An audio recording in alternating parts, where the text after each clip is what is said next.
Welcome to footballgameplan.com, where football makes sense. I'm Memory Hunt, the czar of the playbook. Bring you our 2014 NFL Draft Special. We're going inside the war room with the New Orleans Saints. We're going to take a look at their team needs to see what players could be possible selections to help fill those needs. But first, let's start off by taking a look at the upcoming picks the Saints have in this year's draft. The Saints have 7 picks in this year's draft, with 2 in the 5th round and none in round 7. Now, where do they have to get better? I look at the offensive side of the ball, and the center position sticks out to me the most, especially since losing Brian De La Puente. The athleticism in the secondary, more in particular at the cornerback position. I know they signed Champ Bailey, but this isn't the Bailey of 5 years ago. More threats on offense is needed as well, guys that are matchup problems for opposing defenses.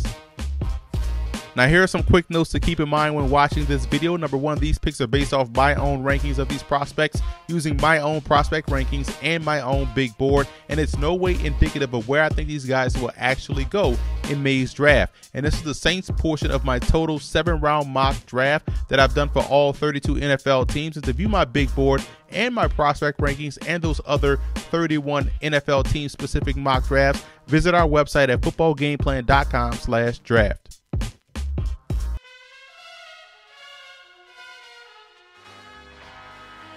In the first round, I went secondary with LaMarcus Joyner out of Florida State, who's a Tyrann Mathieu clone, a defensive player that always has the ball in his hands and one who can play corner or safety that also excels at blitzing. Defensive coordinator Rob Ryan would love to have a versatile player like Joyner in the secondary.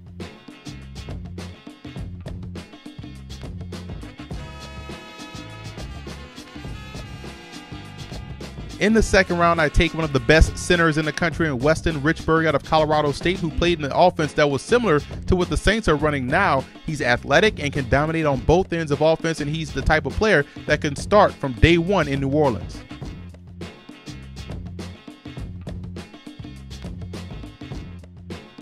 DeAnthony Thomas has Sean Payton type player written all over him. He's the type of guy that can literally score from anywhere on the football field from any position. He'll be utilized the same way the Saints use Reggie Bush and more recently Darren Sproles.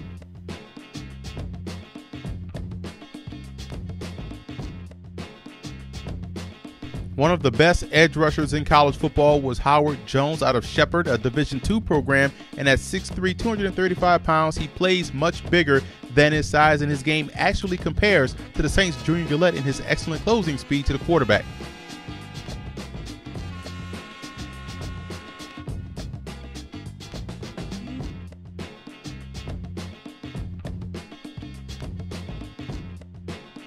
In the 5th round, the Saints bolstered their receiving core with Bruce Ellington out of South Carolina, who also starred as a point guard on the basketball team for the Gamecocks. He explodes in and out of his breaks and also does a lot of damage after the catch.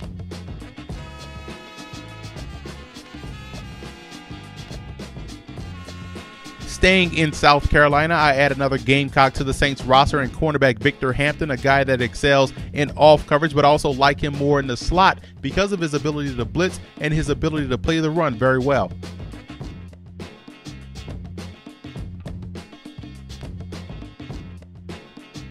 Rounding out the Saints draft, I add a versatile talent in H-back A.C. Leonard out of Tennessee State, the former Florida transfer, who is in the mold of the Charles Clay that plays for the Miami Dolphins, giving both Sean Payton as well as Drew Brees another valuable weapon, versatile weapon in the passing game. Recapping my Saints mock draft, the goal was to increase the athleticism on both sides of the ball with versatile guys that can do more than one thing, and also come away with a starting center, and that was accomplished with a selection of Colorado State's Weston Richburg. And I also want to give a huge shout out to Saints fan forums for always showing football game plan support.